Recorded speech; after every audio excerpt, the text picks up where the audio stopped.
UI Telugu film review by allrounder star Ballem Venumadhav. Cinema నిడివి 2 గంటల 12 నిమిషాలు. ఇది action scientific thriller. U A certificate వచ్చినటువంటి సినిమా విడుదల తేదీ 20 డిసెంబర్ 2024. దీనికి పోటీ సినిమాలు ఇటు విడుదల 2 తమిళ్ నుంచి, ఇదేమో కన్నడ సినిమా, తెలుగు సినిమా స్ట్రేట్గా బచ్చలమల్లి. అన్ని 3 భాషలు, కన్నడ నుంచి యుఐ, తెలుగు నుంచి బచ్చలమల్లి, తమిళ్ నుంచి విడుదల 2 ఆ రకంగా ఈ వారం నిలబడగా ఈ సినిమాకి వచ్చిన సర్టిఫికేట్ ఇందాకే చెప్పినట్టుగా యుఏ. ఇక ఈ సినిమా పేరేమో యుఐ కూడా ఎట్లా అంటే ఒక సెన్సార్ ఉపేంద్ర అనే డైరెక్టర్, అంటే ఈయనే ఉపేంద్ర అనే డైరెక్టర్ తీసిన సినిమాకి సర్టిఫికేట్ ఏమో యూనివర్సల్, యుఏ సర్టిఫికేట్ ఏమో వైలెన్స్, అడల్ట్ సర్టిఫికేట్ ఏమో కానీ దీనికి మేము యుఐ ఇచ్చాము అని చెప్పేసి. ఐ అంటే ఏంటంటే ఇంటెలిజెంట్ సినిమా అని చెప్పి స్టార్టింగ్లో ఈ సినిమాకు ముందు ఇంటెలిజెంట్లు ఎవరైనా ఉంటే ఈ సినిమాని ఇప్పుడే బయటికి వెళ్ళిపోండి, మూర్ఖులు ఎవరైనా ఉంటే సినిమాలో కూర్చోండి, ఫూల్స్ అనే బికమ్స్ ఇంటెలిజెంట్ బికమ్స్ అనేది కన్ఫ్యూజ్గా చెప్పి మొత్తానికి ఒక కథ రాసుకున్న డైరెక్టర్ చింపేశాడంట, ఆ తగలబెట్టేశాడంట. రాను రాజుగుర్రం గాడిదైందని ఒక సామెత ఉంది. ఎన్నో ఇంటెలిజెంట్ గొప్ప సినిమాలు తీసినటువంటి ఉపేంద్రనైనా ఈ సినిమా తీసింది అనిపించే విధంగా ఈ సినిమా ఉంది.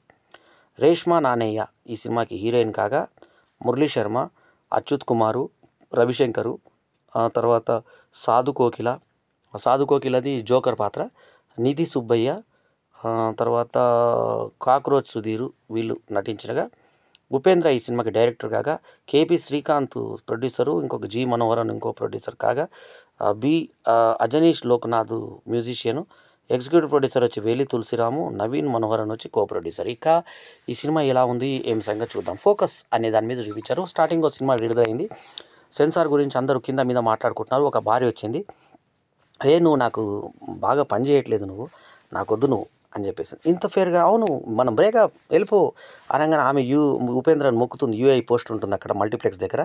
ఇతనేమో ఉపేంద్ర మీద కోప్పగించుకుంటాడు. అట్లాగే ఇంకొక 2 లేడీస్, నేను పెళ్లి చేసుకున్నాను కానీ మగవాడు కాదు ఇష్టం, నాకు అమ్మాయి ఇష్టం అని స్వేచ్ఛగా ముద్దులు పెట్టుకుంటుంది ఆ అమ్మాయిని. మళ్ళీ క్లైమాక్స్లో కూడా మనకి ఇవే సన్నివేశాలు మళ్ళీ రిపీట్ చేసి చూపిస్తారు. సో ఇంతలో ఇదంతా ఇలా జరుగుతుందంటే ఒక రివ్యూ రైటర్కు ఫోన్ చేస్తారు, మురళీ శర్మ రివ్యూ రైటరు. అతను ఫోన్ చేసి, ఏంది నువ్వు సినిమా చూడంటే, ఎన్నిసార్లు చూసినా ఆ సినిమా అర్థం కావట్లేదు అంటే, మేము సెన్సార్ చేసిన వాళ్ళమే 25 సార్లు చూసినాం ఆ సినిమా అర్థం కాక. అంటే ఎలా సెన్సార్ ఇచ్చారా, ఇది ఆపండి సినిమాని అని చెప్పేసి వాళ్ళందరూ మొత్తుకుంటూ ఉంటే ఇంతకేంటంటే పిల్లల మీదనంట గుర్తులు వేస్తారంట. చిన్న పిల్లలు పులిలు కూడా చూపించారు, మగ పిల్లలవి 4 పిల్లలని చూపించారు, 10 ఏళ్ళ పిల్లలని. అయితే ఇందులో పిల్లలకు నంబర్లు వేస్తారు. మగవాళ్ళని కూడా ఇట్లా తీసి మిర్రర్లు చూసి ఇట్లా వాసన కూడా ఇట్లా అనుకుంటూ చూసే సన్నివేశాలు ఉన్నాయి లాస్ట్లో. సో ఇందులో స్త్రీలను కూడా అసలు ఇవన్నీ చూపించినప్పుడు అక్కడ ఆ అమ్మాయి పిడుదలు కనబడతాయి.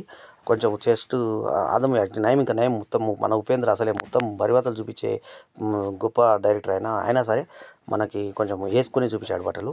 ఆడమ్ అండ్ ఈవ్లు పండు తినేది ఆ పాము అనే సన్నివేశం తీసుకున్నాక ఆడమ్ కొరికిన తర్వాత ప్రపంచం ఇలా మారిందంటూ KGF 2లో ఎలా అయితే తల్లి పాత్ర ఉందో అట్లా ఒక 25 మంది కలిసి గ్యాంగ్ రేప్ చేశారు, ఒక ఆమెను చేశారంట. ఆడ పుట్టినటువంటి కొడుకు ఒకరు కాదు 2 పుట్టారని చూపించి, ఒకడు సత్య, ఒకడు కల్కి అవతారం. అది అచ్యుత్ కుమార్ పెంచుకున్నాడు. ఆయనకు యంగ్ వైఫ్ని చూపించారు. యంగ్ వైఫ్ని చూపించిన తర్వాత 12 దాటితే మాత్రం కల్కి అవుతాడు. 5 నిమిషాలు అంటే ఇది ఫాస్ట్ కాక స్లోగా వాచ్ అయితే వాడు కూడా పుట్టేటోడు కల్కి అయితే అని. ఆ తర్వాత రవిశంకర్ వామన్ అవుతారు. వామన్ అని చెప్పేసి లీడరు. ఆ లీడర్ దగ్గరికి ఈ కల్కి చేరాడు. ఈ కల్కి కాకుండా సత్య అనేటోడు సాఫ్ట్, ఆయనకు ఒక ప్రేమిస్తుంటుంది ఒక లేడీ, అతను ఆమెకు ఒక ఫ్రెండ్. ఈ లవ్ నేపథ్యం చూపిస్తూ ఇటు ఈ సత్యకి కల్కి కాన్ఫ్లిక్ట్ చూపిస్తూ ఒక డిఫరెంట్గా సబ్జెక్ట్ చేసుకొని ఆ రవిశంకర్ లీడరు ఆ లీడర్ దగ్గరకు వచ్చి నేను గెలిపిస్తానంటూ ఇతను వచ్చి ప్రజల అభిమానం చూసుకున్నాక అందరూ బరువాతలు చేపించేసి ఈమె 25 మంది వేసి నెంగారు కాబట్టి ఆ సమాజం మీద ఒక ఫోర్స్ తీసుకోవడానికి, కసి తీర్చుకోవడానికి కోసం వాళ్ళందరూ బరువతలు నిలబెట్టానమ్మా అని చెప్పేసి తన పిచ్చిదైనటువంటి తన తల్లికి ఒక కిరీటం లాగా నెత్తికి తొడిగి అక్కడ తీసుకొచ్చి ఒక అంశయం లాంటిది ఒక శేయం మీద గుంజుకొని వచ్చి వీళ్ళందరూ నిలబెట్టాను చూడు, వీళ్ళు కులాల కోసం కొట్టుకుంటున్నాను, నంబర్లతో కులం 1200 253 కిలోము 255 కిలోము అని చెప్పి పెట్టినాక నాది పెద్దగా ఉంది నీది చిన్నగా ఉంది అంటూ ఒక శ్లేషాలంకారం వచ్చే డైలాగుని పెట్టి అది నాది పెద్ద చిన్నది ఏంటంటే కులం అంటూ పాట పెట్టాడు. ఇంకో పాటనేమో ట్రోలింగ్ మీద ఒక పాట పెట్టాడు. అది ట్రోలింగ్ మీద పాట బాగుంది కానీ సాహిత్యం మాత్రం అతి సాధారణ స్థాయిలో ఉంది సాహిత్యం. అందులో హీరోలు అర్జున్ రెడ్డివా నువ్వు అంటే, లేదా మన రాజమౌళి హీరోవా అని చెప్పేసి పోలికలు పెడుతూ రజనీ చిరు అని డైలాగ్ పెట్టారు. మన తెలుగు కోసం చిరు అని పెట్టినా అందరి షర్ట్ల మీద రజనీకాంత్ బొమ్మ ఉంటుంది, అది అతకలేదు అక్కడ. సో మొత్తానికి మురళీ శర్మ పాత్ర బాగుంది. అట్లాగే అతను వచ్చి పరిశోధన చేసి ఈ స్క్రిప్ట్ అంతా చదివిన తర్వాత లాస్ట్లో స్క్రిప్ట్లోని క్యారెక్టర్ బయటికి రావడం చిన్నగా చూపించాడు, ఇంత చూపించాడు.